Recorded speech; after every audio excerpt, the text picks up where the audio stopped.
What's up? What's up? What's up, Dallas, Fort Worth, Texas? Those of y'all around the state of Texas and abroad. I'm Paul Miranda with the Real Talk Nation, trying to give you something new, something fresh. Definitely going to keep it different from all the rest. Today is Wednesday, podcast number 3. Some parents do understand is going to be the title of this tonight. You know, what goes into bringing a player up through this game. A lot of you guys have those kind of questions. A lot of you guys want to know what it takes. Tonight, I'm going to have a parent that, you know, had 2 kids that she brought up through this game. And she's going to give you the story as best as she can tonight. And Mickey Miles is going to join us tonight. So I'm really excited about her coming on tonight. She's going to talk about that. She's also going to talk about what she's doing now. You know, the kids are gone. You know, what's going on now? You know what I'm saying? She's still in the gym. What? Why? Well, we're going to talk about that too. My next guest after that is going to be, the video guys. Yes, the one that started it all off. Yes, Ball is Life. Ball is Life. Bad Brad Hensley is coming on to talk about how he got in this, how he's been able to last so long, how you can catch his eye, and why you really need to, you know, really listen to him, you know, as far as what he's looking for to help your kid get marketed. This is one of the biggest marketing strategists, if you will, right, in the game. Bad Brad from Ball is Life is going to be on with us tonight. And then the last guest, y'all, we're going to give you the AAU perspective. Right now we've had 2 tournaments so far here in the DFW. The first one was by the TB5 Reports. Kellen Buffington and staff had the opening day. Great showing there. The next one was Southern Assault's tournament, War Before the Storm. And this team right here came out of it smelling good in a mug. Yeah, Urban DFW Elite. They're coming on, represented by JADE, COLBERT, right? And my man, Derek Perkins, Coach Perk. Yes, that's what y'all know him as, is Coach Perk. It's my dude. He's going to come on. We're going to talk to them about so far what it's been like, man, filling the shoes of the legendary Jazzy Hartwell, a close and dear friend of mine.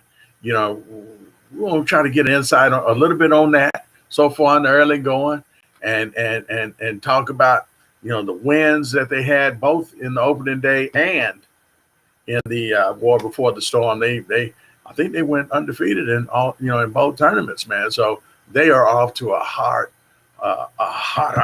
start right now. And so I'm really looking forward to catching up with them and see what it's been all about right now so far, man. See how they doing. So we're really excited about that. Speaking of the War Before the Storm, as you know, well, let me say this first. I'm on a mission, as always, to do what? Promote kids. Y'all know me, and my stuff ain't changed. I'm forever in the gym, and I'm trying to help kids get seen, so these college coaches can take a look at this market, this meat market that we have here in DFW. Is no metroplex like what we have right now, and so I want to do my best to try to expose those kids and give you parents an idea of everything that's involved in this game, especially you guys that are not 4 and 5 stars.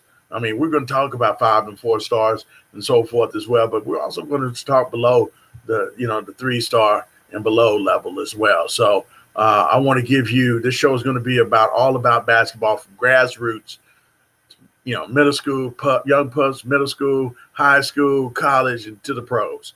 And we're even going to talk to some people across overseas and so forth too. So that's what this show is going to be geared for. I don't know what more to tell you. That I'm really excited about you joining me with this right now. Let me just pull this up right here. The War Before the Storm. Yeah, man, as I told you. Let me just pull that up right quick. We got our little machine here that kind of gives us the little. Let's see. Let's punch in right here. The teams. Hang on a second. I think the game of the weekend, by the way, y'all, no doubt there were some great games, man. There were some great games, but I think the 3D Hoots Academy game against team, what was it? Utah Prospects. My boy Tim Davis and his crew came down from Utah, and they have some heaters on that team, man. I mean, some heaters, man. That Colin Chandler, whoa! I mean, it's a bad boy. He put on a show. He was one of my top performers from that tournament as well. But that game was billed as being one of the top games in the tournament. And I do believe, let me just make sure I saw this right. Let's open that up right there. 3D did win that game. 3D defeated Utah Prospects and beat them pretty bad. You know, after the Utah Prospects had knocked off Dallas Showtime, beat the taste out of Dallas Showtime's mouth. What was the score in that game? That was a good game as well. Let me pull them up right quick. Dallas Showtime. Well, let's say Utah Prospects 17. Let's see right here. They whooped Dallas Showtime 75-51.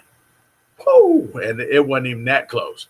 I was definitely surprised. And then Utah comes, after issuing that strong statement, because that's a big statement against one of DFW's perennial winning program, man. Dallas, the Gorillas, the Showtime ain't no joke, man. And they really brought it to them. 3D Hoots Academy. Sean Ward, we had him on the show last week, and he told you want some, come get it. He ain't running from nobody. He took it to the Utah Prospects. I mean, beat the brakes off of them, dude. I mean, that score was what was that, 70-47, and then, like I said, my boy Urban DFW Elite. What was it, Cordell put, Coach Cordell and Perk put it on. Well, I won't say put it on him. It was an overtime game, and shout out to Lincoln's finest, Dallas Lincoln, 22, was it 6'6" post. Micah Clark for the game-winning bucket. Man, right like 1 second before, I think it was like 10th of a second or something, I don't know, to win that game, to knock off the hot 3D Hoops Academy in a stunner. We're going to have Perk on later to kind of talk about, how that happened. So, but I thought that was by far the game of the week. There were some good games though, man, in this tournament as well. One in particular, y'all, that I was really excited about, that I really wanted to see. And let me kind of pull that up right quick. My two white boys, two of my favorite white boys, 23 class, yeah. And let me just pull that up right quick. Drew Steffi of Team Griffin, and my guy, both of them my guys. Let me clarify that. I don't want Matt Steffi jumping on my back talking about he's my dude. Let me just pull this up right quick. Hang on a second.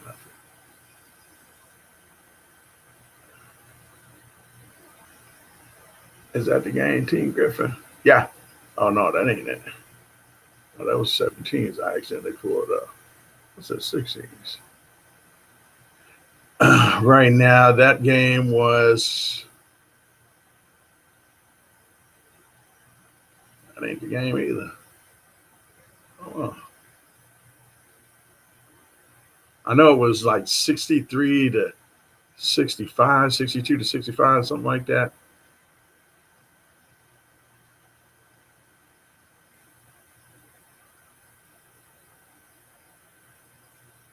What was that game? Actually 52-50. I'm sorry. It was 52-50. You know, of course, like I said, my two white guys going at it, man. And Finley Bizjack, man, definitely gave a valiant effort, man. He scored 20. He led all scores with 24 points. Drew Steffi of Memorial, by the way, my man Finley Bizjack represents Byron Nelson High School. 24 points, led all scores. Frisco Memorial's Drew Steffi. Yeah, he chipped in 17 points. He had 7 crucial points down the stretch. And it kind of, you're kind of, wondering who do you give that to?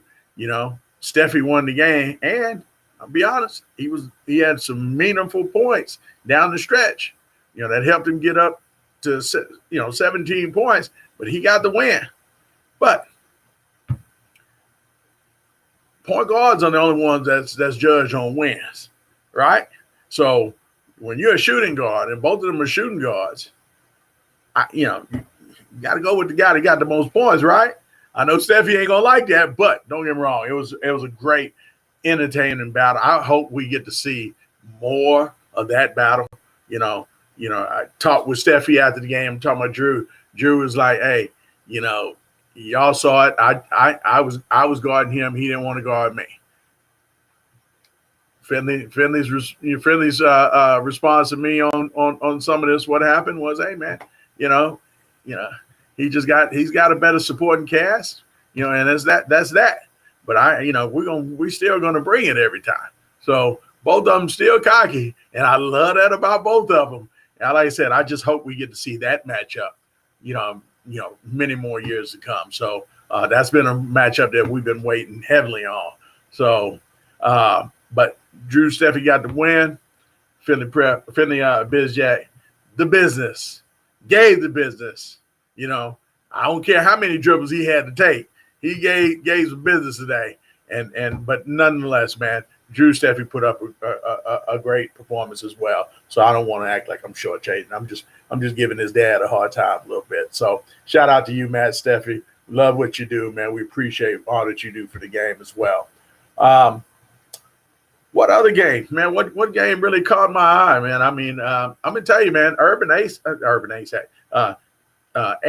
Elite, y'all. ASAC Nation has a 2023 kid that I think you guys better start paying attention to. And this kid is long, and he seems like he's still growing. Nazar Mahmoud, y'all, out of Leander Rouse, Rouse, R-O-U-S-E. So I guess it's Rouse. Y'all need to start putting your lazy on him, man, because this dude is dropping buckets. I mean, he gets buckets. I'm telling you, he's one of the leading scorers for that group. By the way, they were 3-0 in the Icebreaker in Houston last week, and then this past weekend, they ended up going 3-0 in the War Before the Storm. So you need to check out ASAC Nation, man. They started to make a little noise, man. Craig with the bread, Elvin Sheed, Jalen Sheed, by the way. Shed is the head coach of that squad, man, and so I think you guys need to be a little bit more open when you see ASAC Elite on your schedule, man, and I know a couple of teams turned down the opportunity to play them. And speaking of which, let's go into that while I'm waiting on Mickey to come on. Dude, Lone Star Elite. You pulled out of the War Before the Storm, and I got to say, man, I'm very disappointed in that. You don't pull out on Friday. You know what I'm saying? You don't get mad because you don't get to play certain teams and so forth. I mean, I got to say this. I understand what you're saying, but at the same time, I don't understand, because here it is, man. Here it is, in a nutshell, y'all. All right. That team it has some guys that need to be seen. You know what I'm saying? And the War Before the Storm have some evaluators in there from all over. You know, it's just like missing out on, you know, at any of Buff's event or even any of Jim Hicks events. You know what I'm saying? You are missing out on having your kids being seen. And you got some kids on your team that need to be seen. You got like 3 or 4 unsigned seniors right now on your team that I don't know if they're going to prep or what, but for you to pull out because you didn't get to play Southern Assault or any of that right now, man, Darius, that's not right, man. And so I can't lie. I know we can choose to agree to not agree, you know, or should I say agree to disagree. That's the phrase, agree to disagree. You know, I don't know, but man, I wasn't too excited about hearing that. So, you know, big thumbs down to you for pulling out at that last minute, because you really messed up a lot of the schedules for people that were coming out of town and thinking that they were going to play certain teams and so forth. I know ASAC was supposed to play Dallas Showtime, and hell, I was really looking forward to that. All right, so hold on a second. Let's see what she's talking about right now. Hang on a second. Hold on. I don't have a link to log into. Okay. Look.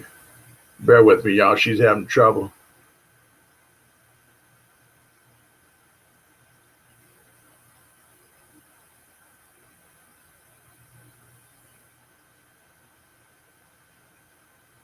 Post it in the browser. All right,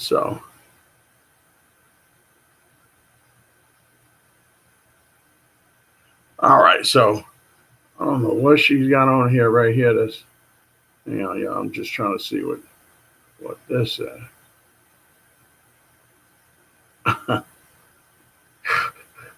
That's my girl. My girl Mickey. All right, so hang on. She just having some technical difficulties. Hang on, y'all. Let me go here for a second and pull this up so we can get our first guest on. Hang on a second.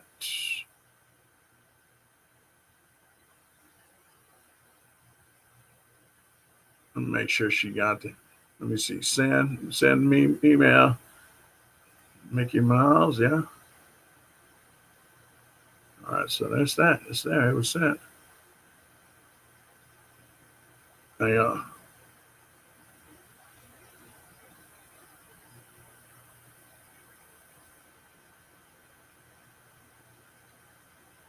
That's the thing about these shows, man, and you know we gotta, you know, try to correct and get these people on. I got to do a better job, I guess, of identifying how people can come on. There she is. What's up? There she is. Hey, what's up? So it went to my spam. How is the Real Talk Nation going to your spam? I don't know. You know what's crazy? Let me tell you, Mickey. When I thought I needed you, I had already had your email address because I sent you something before. Right. That's why I don't understand how that went to your spam. I don't know, because when I just looked, when you said you sent it, I went to my spam and it was in there. Okay. All right. So my girl, hey man, it's always a pleasure to chop it up with you, man. I've been dying for this moment right now. You and I have talked about this for a few years now, and here it is. You know, here it is, man. I hope you're gonna be able to make love to me like I need you to make love to me right now. You know what I'm saying? Let's not disappoint each other tonight. You feel me right now? Don't be trying to hand me no shoes back and say your shoes, you know, because I'm sure gonna hand you yours. You know, I'm playing. Listen, this show here is all about grassroots, high school, middle school, you know, college, pro basketball, anything to do with basketball. We're going to be, over the years, talking about this. We ain't going anywhere. Right. We're going to be doing this right now. And I said one of the angles that I wanted to do, and I've been always talking, chirping at you and you know, about this is involving parents into this movement that I have, because we got to start educating these parents. Absolutely. You know, and letting them know what's going on in this game, because when you got a phenom and you had one, you know, from yeah, hi. I remember 4th grade, Channel 5. They had him on Channel 5. I ain't never been on Channel 5. You understand? And your son, Mike Miles, was on there, at 5th grade. Was it 4th grade, 5th grade? 9 years old. Yes. Yeah. Talk to me about that experience for you as a mama. I know you, well, I ain't gonna say we don't need you sticking your chest out, but I know you had to stick your chest out. Your hands get big because our hands get big, our chest gets big as men when we have something like this. What do the mamas? I mean, how do mamas feel? I mean, seriously, give it to me. It's over with. You done did your thing right now. Tell me, what was that like to see your baby, because you got an oldest one already. We're gonna talk about that later. What was that like for you, seeing your kid do that? It was phenomenal for me because I had been watching Mike play forever. So watching him do what he did wasn't shocking to me because I had been watching it for so long. Okay. For me, since I'm always in the background, it's not about sticking out my chest. That's why, that's him. I like for him to get his glory. Right, I don't want it to be about me. I want it to be about him because he puts in the work. Okay. So that's kind of why I just kind of always been in the background.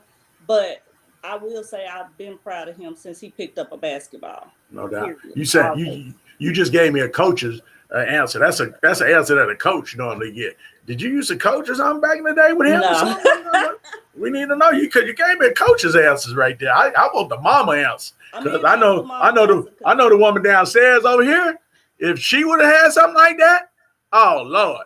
Anytime Jules was in the papers, it was on. We bought probably the whole newsstand. I know they don't do papers no more, but we bought the whole newsstand down there. Well, let me say, we didn't buy it.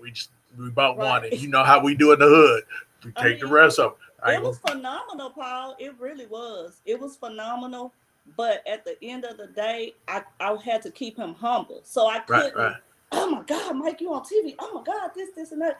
And to be honest, I will be honest with you, and I know you're going to bring Brad on, and we're going to talk about it later. Okay. It kind of it wasn't a good thing for me.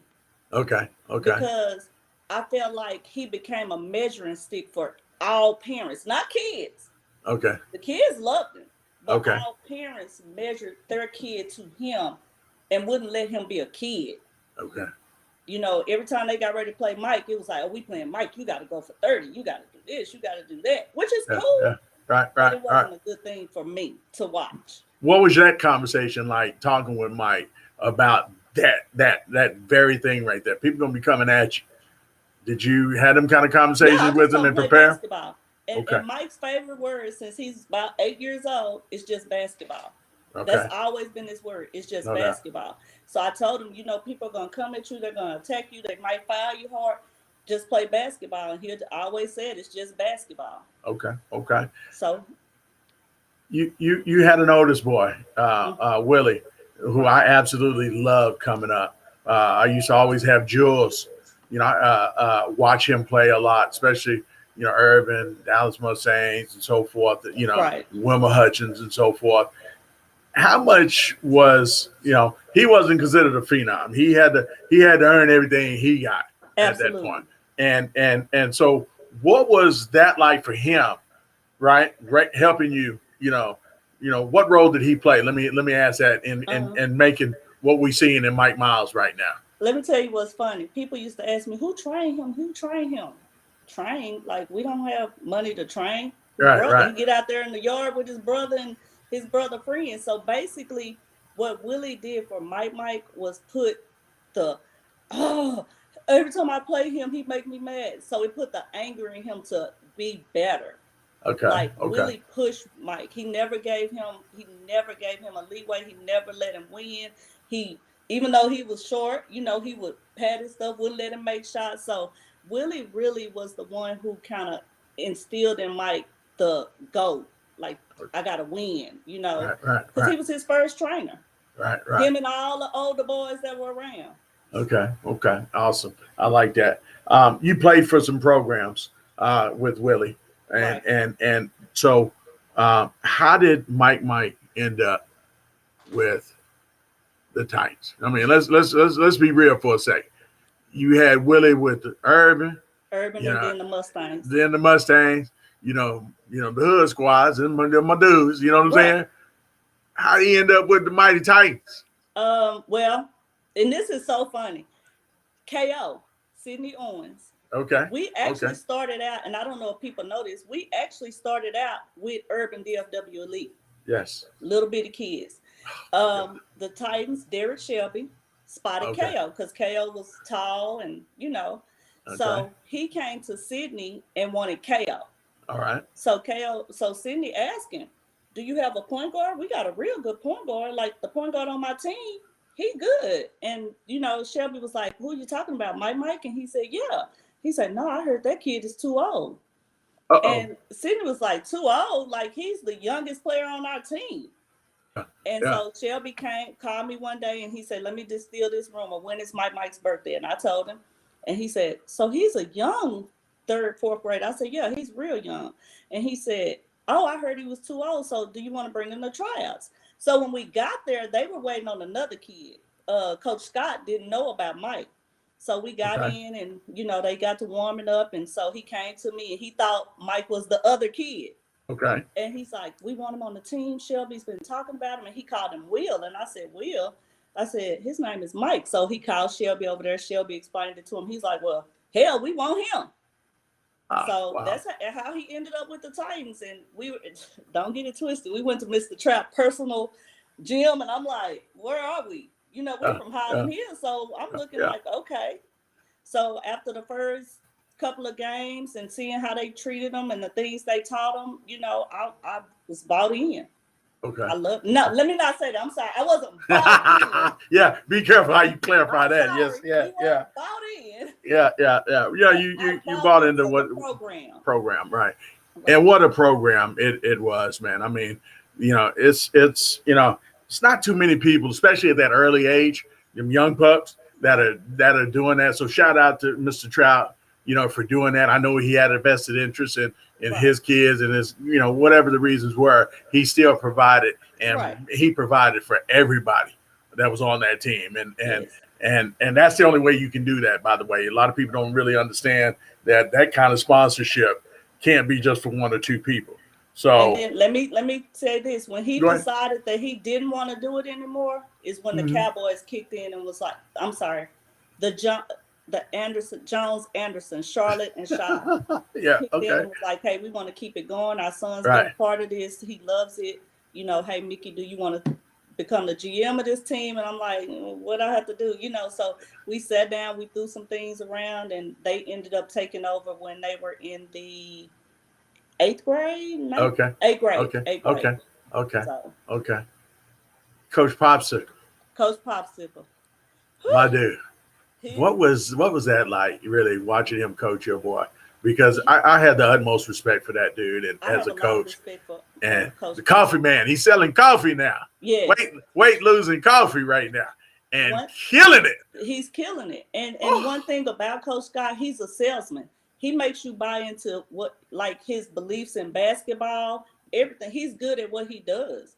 Okay. So basically, playing for him, when we went to the Titans, Mike could play. He could play basketball. Right. Okay. Coach Scott literally taught Mike how to be a point guard, how to read the floor, how to know his personnel, who could do what. Instead of just scoring, he became a point guard. And to this day, Mike gives Coach Scott credit for that every time. No doubt. Lancaster was the move. What was that all about? A lot of people were pretty shocked that you ended up doing Lancaster. Because of Mike was so high profile, I knew that we needed to know where he wanted to go. I knew we had to figure out where he was going because I knew that I was going to have to uproot him and go to that area. So I kind of, kicked around with it, and it wasn't a recruiting thing at all. No, don't say that at all. Right. So I kind of kicked around with it. We went here, we went there, kind of looked at a couple of places, let him give his input, what he liked, what he didn't like. So I passed by Lancaster one day, and we sat down, we had a family discussion. Hey, Mike, what you think about Lancaster? He was like, I don't know. I don't really know a lot about Lancaster. I've been in Highland Hills all my life, So I kind of just wanted to figure it out. So I, Sat down, talked about it, went, toured the school, and it was a fit. He liked it. Okay. He liked it. So it was like 2-3 months before school. So I said, well, we have to move because of who you are. We're going to have an issue because I know Wilma Hutchins is going to. So we found a place out in Lancaster, still here. Shout out to Lancaster. And I mean, that's just what it was. I've always liked Coach Doug. I just thought he was crazy, and I never thought he would coach my kid. Seriously. Right. But when I went and watched him, I figured out you're not crazy, you're passionate. Yes. So I think that Lancaster was the best move for Mike, hands down. Okay. I do. And I'm not sure. I know last year was his senior year, and he was dead set on getting a state championship. He did get one already, though, right? No, he did not. Oh my goodness. We lost to. I thought he might have got it his freshman year, but no, I know his sophomore year he lost to Liberty. Oh, Timberlake. Okay, yeah. Sophomore year we lost to buzzer beater for what's his name, K. Narchi. Yes, Midlothian. Junior year we lost to Frisco Lone Star. Another buzzer beater. Julian Larry and Williams. Yeah. And last year, his senior year is when we made it to state, and because of COVID. But he's a state champion. Because no doubt. But the thing about it is, because nobody would have beat them. We know that already. Year, prep schools were coming at him. Okay. And you saw his tweet because you said something to me about it. You know, right. If they don't lose, it's on him. I mean, if they don't win state, it's on him. It's on him. Yeah. So, thought he was putting a little too much pressure on him, but go ahead. But we sat down again. As a family, hey, what do you think? You got Mount Verge, you got this, you got that, you know. So I said, what do you want to do? So he's like, give me a couple of days. He came back. Why were we having this conversation? Hold on. Why were we because having I wanted to know how he felt about it because they were calling me. Okay. I wanted to always get his input. This is junior year going into senior or going into senior year. Some going into senior year. Okay. And he came back and it was a few days before he put that tweet out. He came back and he said, I promised Coach Doug we were going to get a state championship. No doubt. I haven't got a state championship, so I'm not transferring. I said, hey, I just have to know your whys. We're good. I didn't want you to go anyway, but I have to put it out there. Okay. So, let me ask you, what kind of conversation do you have with him? You know, and you know, I know he was a phenom early, but the older he got, some of the talk kind of slowed down a little bit on him. Mm-hmm. Oh, he's getting too big, or he shoots too much. Oh, all the critics that you heard and so forth. How do you keep this dude motivated to push through that? I mean, what was your conversation like, or was it Slim Cool? I'm gonna call him Slim Cool. I can't ever remember his name. Slim Cool, was always there. You know what I'm saying? Always. And I know he seems like, I ain't never really talked with him, you know what I'm saying? But he really, and I kind of hear some of the stuff he says even today, he knows basketball. Right. You know what I'm saying? So, talk about that relationship and what kind of conversations are you guys having to keep this dude from exploding? Because I remember a night when we was leaving the gym in particular in North Crowley, and they had a poster. And this, remember that poster? Yeah. And Mike saw that poster and was pissed. Right. His face wasn't up there. Yeah. You know what I'm saying? How do you get him past that moment right there? That's one of the exact moments right there. Really? That's motivation. So you didn't really have to say much, when he, okay. With Mike, and I have a friend that says this all the time, the goalpost always moves with Mike. So, Willie, Willie's shorter. Mm-hmm. So with Willie, it was like, oh, he's not gonna get taller because he entered high school at what, 5'1", 5'2". Yeah, he's not gonna get taller. He's too short. So everybody thought he was gonna be short. Right, he spurred up going into his sophomore year. Right. Then the goalpost was he don't score enough. Right. So now he's scoring and he's shooting too much. Okay. So the goalposts move every time. So the final goalpost was he's not athletic. Okay. He's gotten too heavy. He's not athletic. Right. Well, then at Cowtown tip-off, when he tried to dunk, right. Mm-hmm. Then there was no more goalposts to move because now he's checked all the boxes. Okay. But they motivated him. He heard all of that. I didn't have to motivate him. All I tell him is, hey, You got it. You got it. You play basketball, not me. Okay.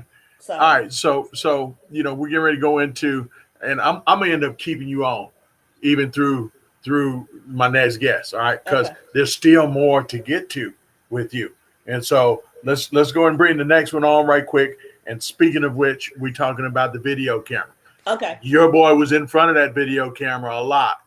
Talk to me about what that meant for you, and let's go and bring him on right quick.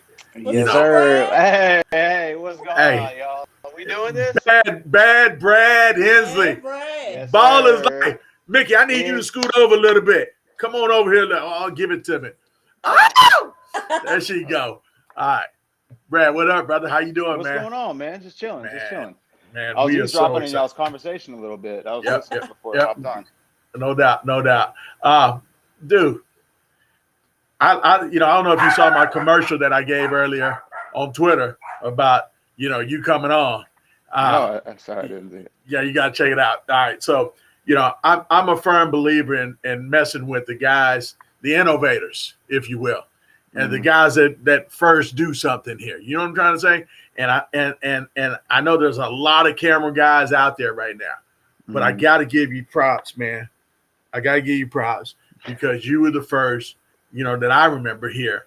Yeah. Man, who's that white boy with the camera over there? Ballers like, what the hell is the Baller Life? That shit was like all over the place. Ballers like t-shirts, socks, whistles. Hell, I even got one of my name band tag things. Ballers Life. You know what I'm saying? Dude, where'd you come from? How'd you get in this, man? Good Lord, man. I honestly, I don't know. A lot of it's just luck and just being in the right place in the right time, to be honest. Like, there is so much media now, and it's just changed the game so much. Like, I remember just being the only guy, like EYBL games, filming like a De'Aaron Fox game, and the only person on the baseline, like the only one filming, and just game to game being the only guy. Nowadays, event coordinators are having to turn away actual media. Like it's just changed so much. But sorry, do I need to scoot back a little bit or what? No, I'm trying to get you out my damn the Real Talk Nation thing right there so we can see you a little bit. Here, I can do this right here. I'll do this. All right, I'm sorry. I'm like, damn, how did I get that out the way? All right, go ahead. I'm sorry. I don't know. I've always been like just obsessed with the video side of basketball. Like, grew up just watching N1 mixtape so much. You remember N1 mixtape? Like, yes, sir. Dude, you used to have to go to Foot Action and buy like an apparel of N1 to get like a mixtape. Oh, yeah. Is that what got you? Yeah, you remember this? Oh wow, yeah. Mixtape. Yeah. I still got the cassette tapes, son. Yeah. I still have these VHS. Yeah, I still have all of them. But that's what keep that. That's gonna be worth some money, man. That's gonna be worth some money down the road. I have like 3 copies of them. Okay, cool. I was into that and just like actual street ball. Like Rucker Park was big in like the early 2000s, and I remember going on eBay and like I found a dude who was selling just like raw game tapes of the old Rucker Park games that like Skip Lou used to play in, and like when Vince Carter came down to Rucker Park, and so I would just buy these game tapes and just watch them over and over and over. Like I was obsessed with the street ball aspect of it. Like I did keep up with like the rankings and whatnot, like. But I was just like, man, I don't know how I can get into basketball doing this. Right. And then, that's just when Ball is Life came about, man. And I just found my niche and just jumped in it, man. That camera of yours, man, has covered some serious players, some dudes, man. And I mean, and I know we got a parent on the line right now that you covered a lot. And, and I hope she don't get upset if she's not. This dude that I got to ask you about right now, of all the guys, man, seriously, give me the guy, dude, that just you really love videoing that. The Neal twins. Oh, hands down, hands down. For me, it is the Neal twins. They just like embody everything that Ball is Life like means to me. Like they didn't care about rankings. Honestly, you could probably go, yo, you're about to play against this ranked guy, and they wouldn't even know who he is. Like they were real, just neighborhood Dallas kids, and they would show up and just hoop. Like they had so much flavor to the game. They would just go at anybody. I remember the Chris Bosh Hoop Fest. I don't even know if they still have that event anymore. Yeah, Lincoln. They do. Lincoln. Yeah. At Lincoln, and some in team January.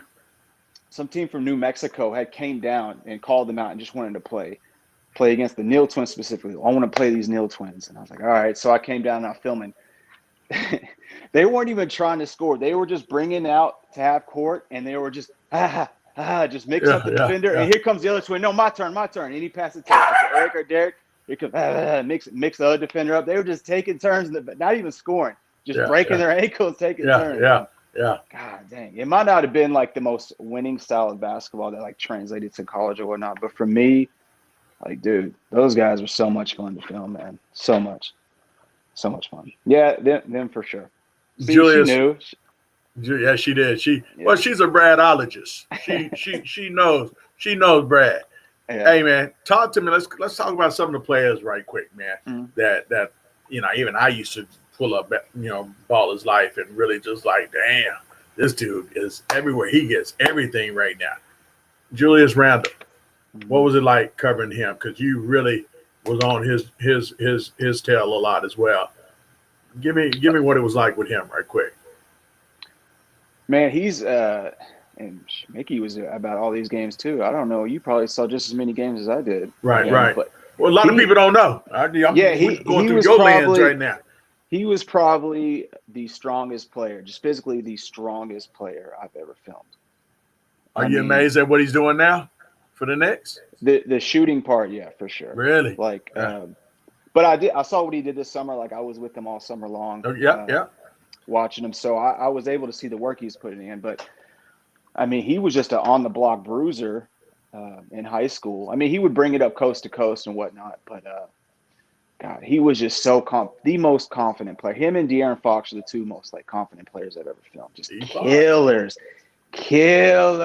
Like they don't. They did not care who they played. I remember this was in LA EYBL, probably like 2012. And Julius was the number 2 ranked player, right? Okay. The number 1 ranked player was Jabari Parker. Now this is Jabari Parker Chicago before the injuries, before the ACL. No doubt. He was over. Yes. Dude, this is Sports Illustrated cover, Jabari Parker. And so, just me being the 5'10" white guy, like we're sitting there, and I asked Julius Randle, I was like, hey, you're playing Jabari, the number 1 player tomorrow. I was like, are you nervous at all? And Julius just turns and looks at me with a disgust on his face. I'd even asked that question. He goes, nervous about what? I'm built for this. And that's why I was like, yeah. I don't even know why I asked that question. My bad. But that's how confident he was. And the next day they won. The Titans beat. What was their team? Matt Gervin. Matt Gervin 5. Yeah, Matt Gervin 5. I think Julius had like 20 and like 10, or it was like 18 and 10, and just dominated the one-on-one matchup. But the most confident player I've ever filmed, hands down. Okay. Best shooter you ever filmed here in DFW. DFW. Jesus. I know I just saw you post a video last week of it. I know he got to be. Well, he was my favorite shooter. Honestly, probably the best shooter, like Phil Forte. Probably. Woo! Yeah. Man, I love me some Phil Forte, man. That's another dude I used to have Jules watching religiously. Oh my God. Man, I got it. Man, if you was over here, I'd slap you on the back of your shoulder right now. Like we was in a Baptist church right now, man. You preached on that one, man. Yeah. Boy, Tell me why. Tell me why. What's your reason why for that? Well, if we're probably just like looking at percentages, he probably had the highest percentage. Like, what's weird is he actually efficient. So efficient. He had like a really low release. Like his release point was just like barely like above his like chin almost. God. Which is odd for a shooter, but that's because his range was so deep. He would shoot that thing from the volleyball line. Yes, sir. Different area codes. Yes, sir. My favorite shooter, just because he didn't even know where he was shooting from sometimes, is Keith Frazier. That boy God almighty Lord. It was ridiculous how I don't even his step back game. Like his step back was just nasty. He would hit you with side step, all that stuff. He was the first one really doing all that. Yeah. He really was, man. Yeah. I don't know what trainer worked with him early on. Yeah. If you know, I don't know. No, I don't know either. Before he got to Kimball. He did work. Yes, he did work. So I wouldn't know. I guess the best ball handlers definitely got to be the Neal twins on that.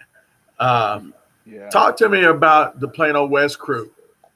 You know, you was heavily around them a lot. I used to hate you for that, by the way. I know.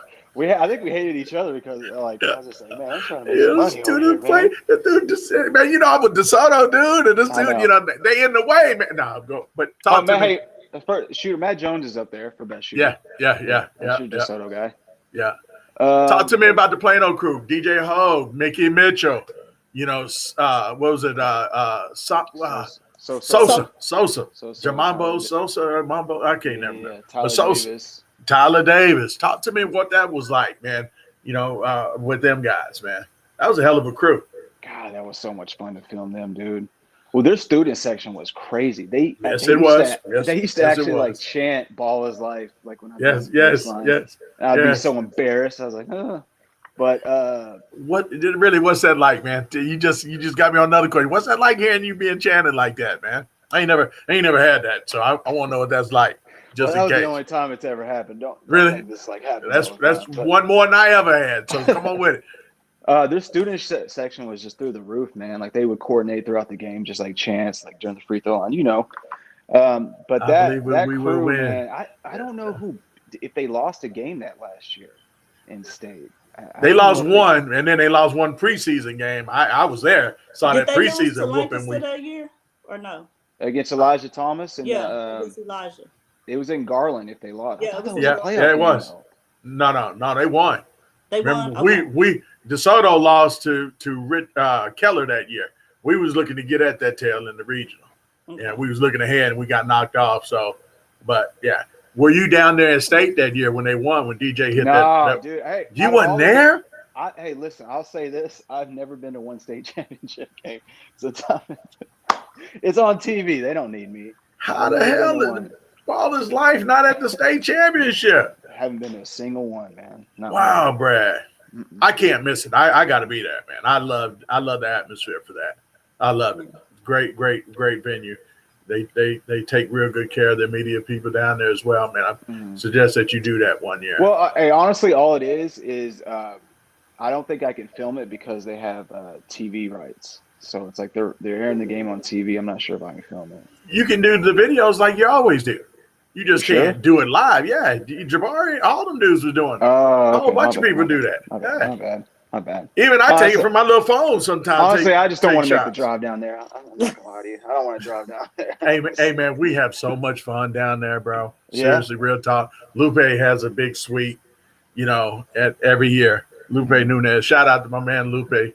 And they kick it up in there, man. I'm telling you, I just got my first invitation this year, and all these years going down there now, I get my first invitation to go. Yeah, that's exactly what I said too. Oh, looks like I got the call up, y'all. Yes, so anyway, but I'm telling you, you'd have a good time on it if you ever go.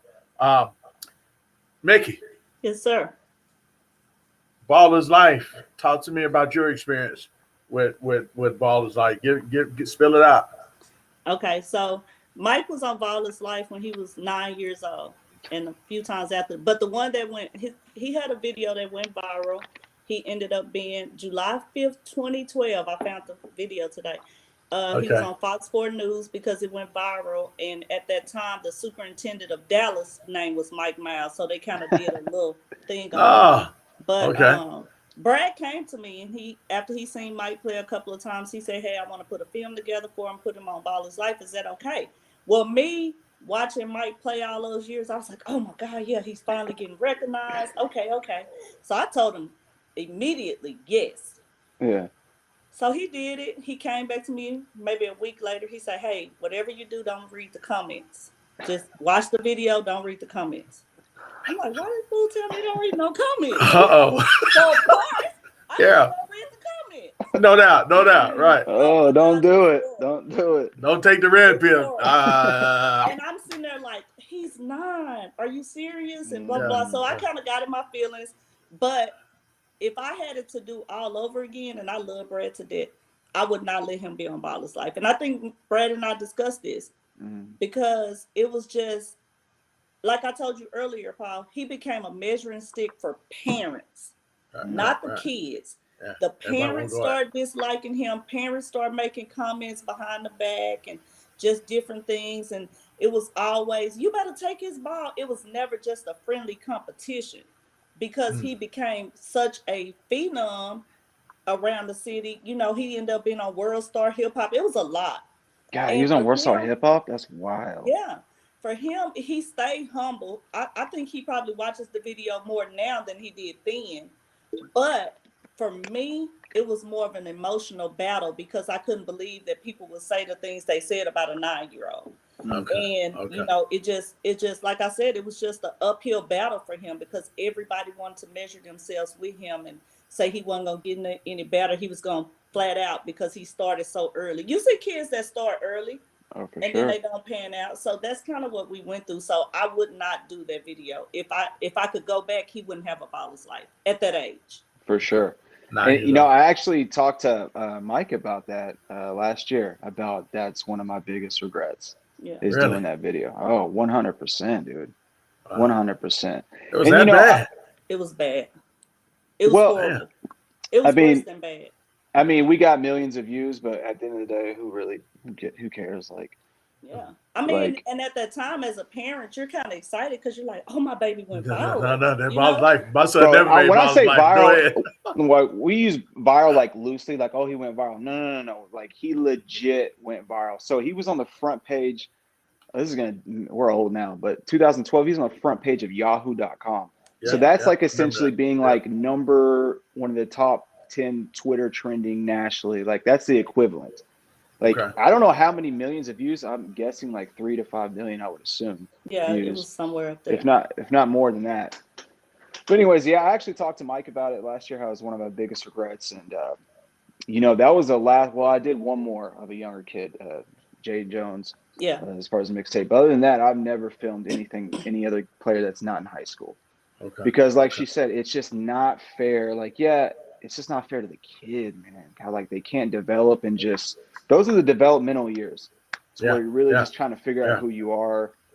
And I feel like I cheated him out of a lot of that, man. Just now again, like I said, I did go to her and then you know, Coach Scott also wanted it, but still in hindsight, you know, that's that's the last time I ever do that, man. And I wanted it. Don't get me wrong. Oh, no, for sure. Beautiful. We both wanted it. But we didn't think it was gonna like go crazy like that. Like that. Views. And I forgot I said to you about the comments. Like I still today don't really read comments, and I don't even look at my mentions. Like, oh yeah. Yeah. And to this day, you know, it's just like, and the type of kid Mike was, like, he didn't like to talk, and people would come up to him and want to take pictures, and I could kind of see him like shying away because that's how he is. Yeah. But it was all because of the video. I know. Yeah. So I'm glad you brought that up because that was one of the other questions I wanted to get at you on, but we'll go through that in a minute. But Brad, what does a kid have to do, man, honestly, to get the attention of Baller's Life?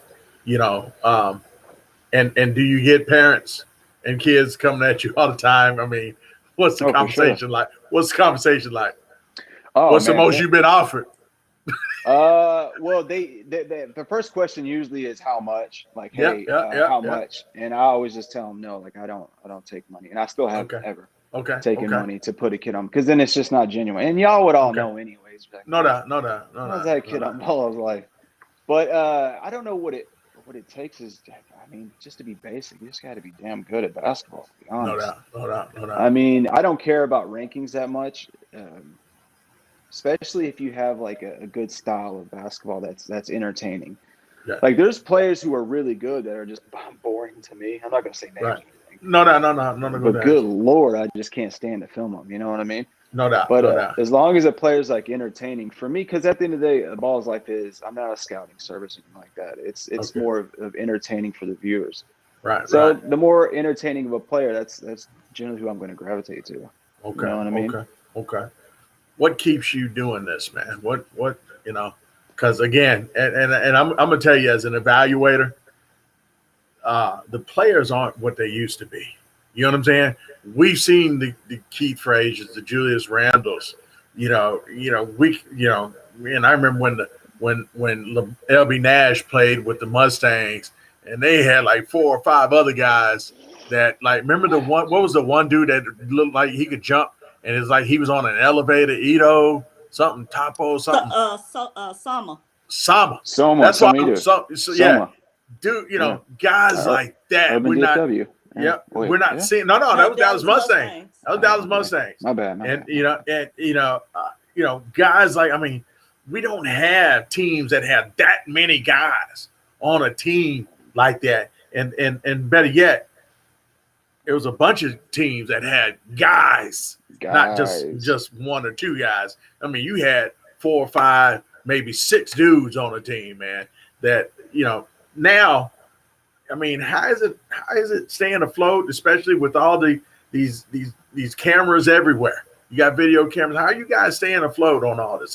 What's keeping you guys still at the top? What makes you do this still? Oh man, you do something so long. I mean, it's just this is essentially my career now. I mean, it's been my full-time job since since day one essentially. Now I had some help with the Titans back in the day, but right. Mickey did too, but we had some help. Listen, we had some help. All right. No, it's okay. Yeah, go ahead. That's fine. But honestly, I don't like editing that much anymore. I don't really care that much for editing, but I still love I love giving players national recognition, man. Like I really do. Like it can sound cheesy of an answer and whatnot, but honest to God, I just like putting certain players on and then see them just I'm not going to toot my own horn, but nobody was really covering Drew Timme. Yes. Nobody was. Oh, you went to my heart now. You went to my heart right now. You know that's my baby right there, man. That's my baby. Go ahead. Paul's quote, that's a badass white boy. White boy right there. Yeah, you got me on tape saying it, too. That's my boy, dude. That's my boy. Yes. Yeah. But when he told them guys, hey, get out the way, I'll show y'all how to play point guard. And who started bringing the ball up, Mickey? He was the point guard. Yeah. Dishing everything. I was like, oh, snap. But anyway, go ahead, Brad. I'm sorry. But and the messages and private conversations that Drew Timme's parents have had with me about how integral my videos to where his recruiting and Gonzaga seeing him. Because I don't know, dude, that makes me feel so good hearing stuff like that. And that really is what keeps me doing this. You know what I mean? Hey, man, the Timmies are a notch. Hey, they came here for the Virginia game, remember? I saw you there. Dude. Yeah. They made sure we were taken care of, right? Man. They don't forget. They're top, dude. They're such good people, man. And that's why Drew is having the success that he's having right now. I mean, it trickles down, y'all. I can't express that enough when I say that to people, to parents. If you're doing right by everybody else, your kids will explode right now. And I speak that on experience right now. I've got some kids, man, that just definitely outshine their pops right now by far. I had to tell y'all the story about that another time, about my kids right now. But we'll say that for another time. Brad, what's next for you, man? What's anything after this, or is it straight ball? I mean, what are you guys doing to that's going to be next level stuff, man? Ooh, next level stuff, man. Do you guys even have meetings about stuff like that? We do, but it's generally just like content based stuff. Like what type of new content, like videos, can we do?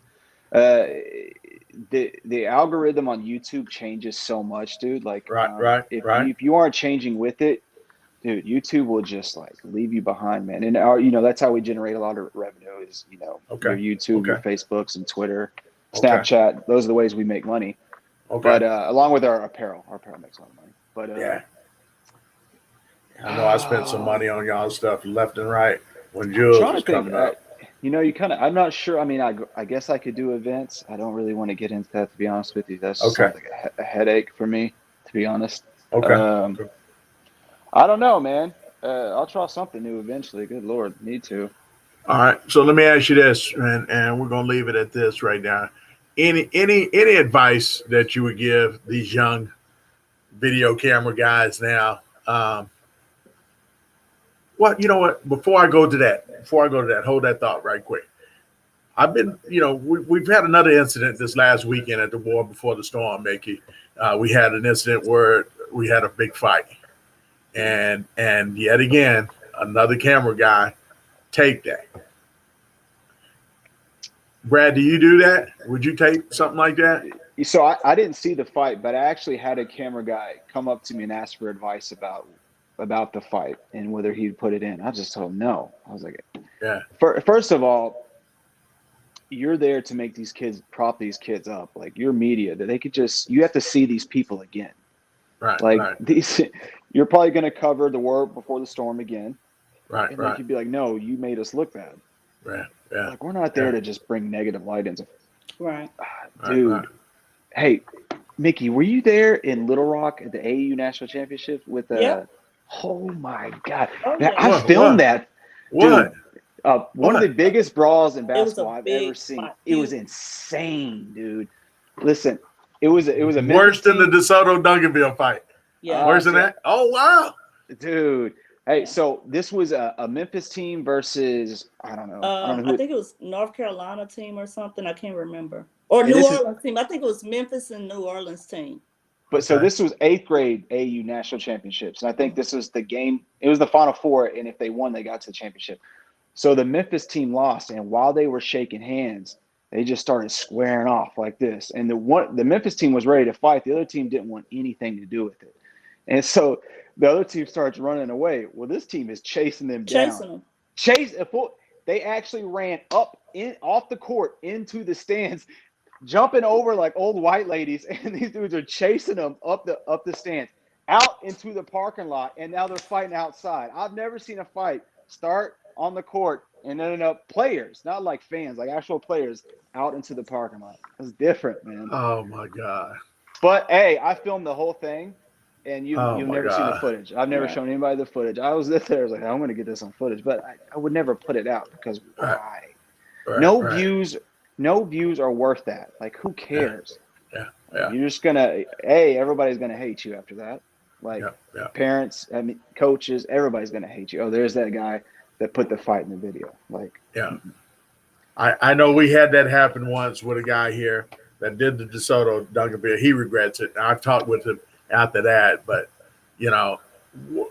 going back to my parting shot with you on this, what advice would you give a young dude trying to, to be the next Brad Hensley with BALLISLIFE? Just consistency is the key. Like, it's easy to work hard for one AAU summer. It's just consistency is really what it is, man. Like, I've been consistent since 2011 when I started. Like, I've just been like I got COVID during the high school, so I missed like the Imani Bates game when he came here. Woo! Like, I missed that. But other than that, like, I've been in almost every big event that Dallas has had. No doubt. So consistency, man. And then have you ever been charged as media to get in? Petty. Who? I just had to ask. Have you ever been charged to get in a game right now? Especially, let's say this. After you got established, don't talk about when you first started. When you got established, have you ever had to pay to get in a game? $5, $10, $2. I don't give a damn. Have you ever been charged as a media guy? No, right? I don't think I have. No. Okay. Hey, but a funny story about one of the first games I ever filmed. It's Dallas Lincoln, and it's LeBron Nash versus like Woodrow Wilson or something like that. So I paid to get in that game because it's like one of the first games I ever filmed. Okay. And this is in Forster Fieldhouse in the Grove, and PG. I had my red polo jacket on, filming. I was like, man, I'm gonna go to Dallas. I need to look the part. You know what I mean? Yeah, so I'm up in the stands filming. Well, the head coach of Lincoln saw me filming because nobody filmed these games like back then. Like, you're not going to see a cameraman anywhere. You're going to see like maybe the students up top for coaches' views to break down film later. But who was just the guy in the stands filming? Yeah. Well, so I'm sitting there filming. Officer comes, taps me on the shoulder. A security guard. You need to come with me. Come out front. I'm like, okay. Like, my heart drops. Like, what did I do wrong? They thought you were scouting for the other team. They thought I was scouting for the other team. So Coach Bishop, who's I've had that happen to me before. Yep. Coach Bishop, who's a good friend of mine now, his wife was so upset because they thought I was filming. Who are you filming for? Who are you filming for? I was like, I'm just here to film the game, get highlights. And they're like, no, you need to delete all your footage right now. And I'm so nervous because it's my first game I've ever been. So I was like, all right. And I just deleted everything. I'm all nervous, just deleted it all. But you know what? That didn't stop me. I came back again. I made friends with Coach Bishop and probably a few weeks after that. Yeah, I had Timberview. Oh, for real? They thought you were scouting? And I was. It was from DeSoto, because baby. you're a DeSoto guy. I mean, come on now. I was. I ain't gonna lie. Yeah. I said, man, I wouldn't follow his life. I lied. I didn't say that. But no, I don't think I've been charged, man. And if they ask, I'll pay. Like, Okay. I just want, I mean, we're in the era today where I just can't see how any media guy gets charged today. But all right. So I won't be. Ain't nobody charge me. I ain't paid a damn cent. God bless everybody right now. But this is a charitable game. This is for charity, whatever. I would do that. Let me go on and clarify that, right? I might have just gave that dude an open window now. Didn't I just do that, Mickey? Yeah, you did. Damn, now Jerry Heller is going to be saying, hey, let's do it for charity now. That's how we get him. Hey, Paul. Yes. Did you think Mike Miles was going to be this good his freshman year in college? Yes. I honestly did. Yes. Not shocked. I'm not shocked by anything Mike Miles does. Real talk. I was worried on the cool about the pressure from young all the way. The critics. When I saw him that night at North Crowley, and he was pissed about that poster, I was like, oh, shoot. I didn't know really how to gauge that on the cool. I mean, you could see it one way or you could see it another way. Is he going to take it the right way or is he going to take it to where, he's going to start shooting the deuces at everybody now? You know what I'm trying to say? Yeah. And so I was nervous about it. You know what I'm saying? And so I had to remind myself, honestly, and Mickey, this is, something you need to pay attention to because I had to remove myself as a fan of Mike. And started becoming an evaluator to say, hey, I got to put little stuff out here to keep this dude going. I saw it then. I said, if he takes it as motivation that he's not on there and he gets that upset, I might need to go outside of my lane, right? And start saying other things that he's not used to me saying. Because I always think this, I'm a coach at heart still. Right. I want to push buttons to help motivate kids because I don't want to be the yes man. You know what I'm saying? I want to be the dude that help the kid get to where they need to get. And so I said a couple of things, and Mickey would be all on my GHT. Anything that came close to me disrespecting, she would get, I'd see it in my DM, or she would call me, or, we need to talk, I know, yeah. And let me emphasize that. She did not put that on Twitter. She might have DM'd me. She might have texted me. But even Mickey got some of those comments, and I love Mickey. You know what I'm saying? Mike is my dude. I did not want to see that kid fail. And I used to, me and my boy, Coach Buff, Coach Buff. Why am I calling him Coach? Because he couldn't coach worth the flip. He's a hell of an evaluator and a tournament director. That's my dude. Oh man, he used to get whooped with the TV Blueprint Friday. That's my dude. Love him to death. But anyway. Me and Buff used to talk about it, and I said, Buff, we gotta play good guy, good cop, bad cop with Mickey, because Mickey, we was a threesome back then, for real. Yeah. Coming up through that, and I would have to be the dude that we got to find ways to keep getting this dude better. You know what I'm saying? And it hurt me. You know what I'm saying? But I said, you know what? When this shit is over with, I'm gonna sit down with Mickey. Me and her gonna have this talk and say, hey man. He done now. You ain't got to have none of this stuff no more because I was trying to help you out. You know what I'm saying? So, so that's been my take on how I try to do things. So we still get parents to this day that don't understand that. I can't be the yes man. I ain't going to be the yes man. I'm going to be the dude always trying to find a way to make a kid get better. So, a lot of parents can get upset with me all they want. I don't give a damn. You know what I'm saying? I'm just trying to help kids. Yeah. We parents have already lived our lives down there. You know what I'm saying? It's on these kids to try to better themselves and do something a lot different that they were accustomed to doing. That's my take on how I do things. But Brad, I don't want to hold you up, man. I know we said we was going to be 15 minutes. You know, good, man. 20 minutes, we just got man. to talking, man. I know. Yeah, I told you, man. It's going to be a barbershop talk, man. Sir. And you might end up liking it. He was all scared, Mickey. He thought I was going. I was put him in that corner. He thought I was going to get him in that corner. I told him. I said no. I don't do the public forum, so I'm too. I told Brad. I said, Brad, don't worry about it. I was just telling Mickey. Remember, Mickey, we were talking. I said, I don't want to. She started talking about that video. I said, is it going to be good? Is it going to be bad? I said, I want to talk to Brad when Brad. Yeah, I was like, because I'm not trying to set him up. Now he already nervous about coming on. I knew right then and there. Hey, Paul, honestly, I've been in Dallas I've been doing this for 10 years now. You're the first person I asked to do an interview. So I appreciate that, man. Thank you. I appreciate it. God bless you for coming on, man. We love you, man. And we appreciate you, brother. All right. Yes, sir. Good evening, brother. Bye. Man, that was truly, truly special for me, man, because me and him had some words and with that Titan stuff, you know what I'm saying? And it wasn't, I wasn't gonna fight a dude or nothing like that, but dude, we're gonna put some things in perspective, and you're gonna understand how we feel out here on the South versus you guys on that other side of 635. Right. And the good thing is he was adult about it and understood what we were saying out there versus what he was doing. So good to have him on. That hopefully that's the first of many times to come on for him, because like I said, he is what I consider one of the pioneers of the video game that we see here in the DFW right now. There's a lot of guys doing that. Mick. Yes, sir. So you heard me kind of open up, spill my guts about some of the quotes that you probably didn't like, in the last couple of years of Mike's high school career. Right. What you thinking? I mean, you know what? One thing about it, I would rather people be upfront about it than to be. It was a lot of sneakiness going on. Yes.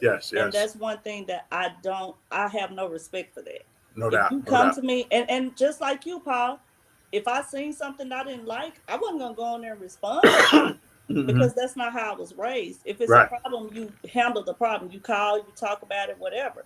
It's no reason to put it all on a public forum. So I respect that more than I respect people saying the things that were said. No doubt. And Speaking of a friend call themselves, in my face talking to me, but I've heard it all. No doubt. Speaking of which, Evan Daniels. Yeah, did you get that? Yeah, I did. Okay. Talk to me about that little situation, man. Give us a 411 on that. While you're doing that, I'm gonna send this thing to my next guest on that right quick. So go ahead and talk to me about it. Basically, it's just parents knowing what they're up against when they want their kids to go to college. I thought I had all of the steps. I thought I had it all together, knowing what Mike had to do to get to a D1, because that was his goal, to go D1. So in the process, one thing that we left out was Mike taking his ACT or SAT. I would advise all parents to take their ACT, SAT their junior year, so they have so much more time to handle it. Mike doesn't he doesn't like taking tests. So we waited until his senior year to take it. Okay. So if you say that, he's not a qualifier because he doesn't have a test score. It wasn't his grades per se in school. He wasn't a qualifier because of his test score. Okay. So he took his first test August 24th. I remember because it was his birthday. The SAT. He didn't do really well on that. So in October, he took his ACT, got it back 2 weeks later or whatever, and it made him a qualifier. But in saying that, no, he was not a Division I qualifier, student athlete qualifier. So was it Evan Daniels? Is that who it was? Yeah. Okay. So a national media guy, not local, national media guy went online, did a very good article about Mike and the schools that were, recruiting him and what kind of player he was. But at the very end of that article, it said, if he gets it right in the classroom, he could blah, blah, blah, whatever. So I found that very offensive because, first of all, you just put his business out nationally. And second of all, do you have confirmation of that? Because I don't recall you calling me. Yeah. So where do you get that information? Exactly. So I actually had a coach come to me when we were in Garland playing. I won't say a Division I coach, and said he was trying to recruit Mike. Hey, have y'all made a decision? I said, no, coach, we haven't made a decision, but you're kind of late. And this coach said to me, I was told he wasn't a qualifier. I said, you were told he wasn't a qualifier, or did you read it? Because this was a week after that article came out. Okay. I said, you were told he wasn't a qualifier, or did you read it? He said, I read it. And, I piggybacked with the person that wrote it and said they had very viable information that he wasn't a qualifier. I said, you're absolutely correct. He was not a qualifier before last week. Now he's a qualifier. Okay. But okay. you should have called to get that information. That's a third party violation of privacy right now. And I reached out to him and he never responded to me. Because I'm going to reach out. Oh, no doubt. No doubt. So he never responded, never got back with me or anything. So I kept that in my file for one day. I could get back with him. But yeah, he put it out nationally that he had to get it right in the classroom. And what was that like? That process, that whole time, going through that, here it is, and I'm gonna set the table up on that. Big phenom, all these years, what was there any second guessing anything that you did? Yes, I doubted myself. I was very upset with myself because not that I care what people say, but that's the first thing people say. Oh, she worried about him playing basketball. He not even passing and blah, blah, blah. Yeah. So I was very disappointed in myself to the point where he had to go to testing tutoring. I didn't care what it cost. You're going to do this. And, he hated going. And I said, hey, you'll thank me later. So when he got that ACT score back and he was looking at me and he was a qualifier and he was happy, I mean, that made it worth every dime that was spent. Okay. You don't want to say? All right, just putting that in right there. All right, so that whole process ended up, being a life changer, if you will, a game changer, because he ended up being pretty special so far in the freshman year at TCU. Yes. Talk to me about this year and the experience that you guys have had and how it feels knowing that you were nervous about will he end up getting there, or he's there now, and one thing about it, like I keep saying, Mike's from Highland Hills. It's only been Spud Webb come out in basketball from Highland Hills. So for him to get to a Division I college, for my entire family, it meant the world. And not even just a Division I. I don't want to just say Division I. For him to get a athletic scholarship to go to college for free, means the world to my entire family, because kids where we're from don't get that opportunity. Okay. Junior college, Division I, whatever, they don't get that opportunity. So for him to go through everything he went through academically his senior year to get there, and let me stop saying academically, testing to get there meant the world to me, because had he not, I would have felt like I failed. Okay. And I don't think I could have lived with that pressure on myself. Okay. I was saying earlier, and I missed one of the questions I wanted to ask you earlier, that, I'm a dad of a point guard, a small point guard. And I told you over the years what, and you always ask me what were some of the things that I was doing to get Jules where he was at. And I said, one of the big things was we go watch other players that play similar. And I named a few of them off to you. Right. You said, oh, I need to start doing that too. Give me your guys. Give me your list of guys that you made Mike make sure to watch, every time you could see. I wanted Mike to watch Allen Iverson because he's my favorite. Right, okay. Mike went and watched Derrick Rose, Russell Westbrook. He watched some of the, not LeBron per se, but D'Angelo Russell. He watched people like that, but his favorite to watch at that time growing up was definitely Russell Westbrook. Like he imitated everything he did. All right, so non-pro, give me high school. Give me local area. Was there any guards that you would have Mike watch? I mean, the Neal twins. Love the Neal twins. Yeah. And back in the day, he was a little younger, but the Flintroys from Madison, yes, oh yes, I remember them. Yeah, I tried to make it to every Madison game. Awesome, awesome. So that would be high school. College, I don't really know who he would. Actually, let me take that back. Mike didn't even really watch college basketball. Really? Until he got to college. No. Okay. He's more of an NBA guy. Okay. Yeah. Okay. Well, there it is. I'm all out. I do want to say, or I do want to ask you this though, as a parent, what advice would you give a parent bringing a kid up that's pretty good? You know, phenom, pretty good, whatever. You know, what's your best advice? Go ahead. Make your own decisions. Because if you make your own decisions and it doesn't turn out right, then you only have yourself or your family or whoever you have. If you let other people come into your world, see, our circle real small. Yeah.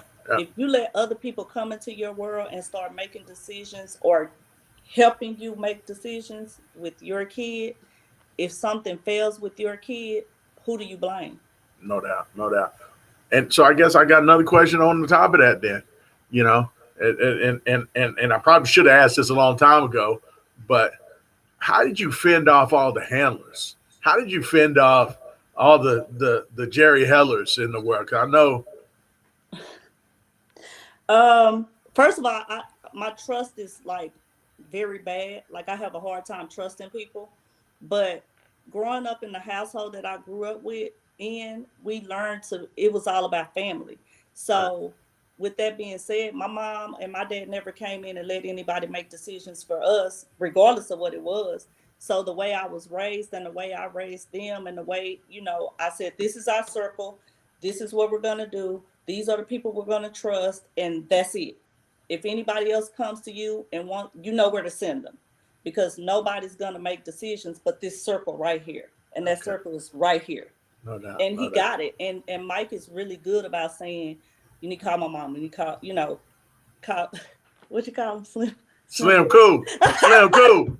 But, Slim Cool. Now, I don't know his name, but he know what I'm talking about. Slim Cool is my dude. He be mean, mug. I remember when I was saying all that. Oh my God. I'm like, this dude, say something crazy to me, man. Me and him finna get into it. Oh my God. You know, Buff like, nah, man, you good. He cool. You know, he just, you know, But I like Slim Cool. But yeah, that's my dude, man. Shout out to Slim Cool. Mike definitely understands that our circle is small and he doesn't let anybody get in. And it helps him being the type of young man he is. He doesn't talk to a lot of people, so that's good. What about that dude we was talking about? Which one? You say you don't want to say no names earlier. You don't want to talk about that? No. You done forgot? No. I knew you was going to forget. No, I didn't forget. I'm not going to say no names about it, but parents need to understand that the basketball world is so small. And I told you I wasn't going to say names, and I'm not. But you just got to be very careful on who you trust. You just have to be really, really careful. Okay. There she is, y'all. Mickey Mouse. Hold on. I got one more thing to say. The most important thing. You want to talk about Mike the whole thing. Hold on. Oh, damn. Oh, I'm sorry. What are you doing now? Or why are you in the gym now? Damn. Where my gun at? Mickey, here. I'm going to go and cut my wrist down. I'm going to cut my wrist down, baby. All right?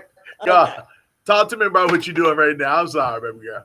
I am now a NCAA certified evaluator. How did I forget this? God, I know. I'm sorry. That's okay. What got you to do that? Because I felt like a lot of people, because I wouldn't let them in. Hey, Perk. What's up? Because I wouldn't let them in. Wouldn't write about Mike. Didn't write about Mike. I kind of felt slated with it. No doubt. And not only just Mike, it started with Mike, but I felt like a lot of kids that needed people like us didn't have them because they were so busy with the people up here, the 5 stars, instead of the 1 and 2 who could actually play. Right. So I decided to wait until Mike got out of school because I was biased. And I was biased towards Wade, so I probably should have waited till Wade got out of school. No doubt. I just decided to wait till he got out of school to just really get into it. And you know, I kind of doubted myself, even though I knew basketball. I doubted myself and didn't know if I wanted to do it, but I was talked into it like, I think you'll be good at it. And I think I love basketball so much, I thought I would be good at it. So it's something I explored in my first year. I'm in my second year now. Yeah. And, you know, college coaches buy my service. They trust me. They call me. They ask me questions. It just makes me feel good because I'm helping other kids.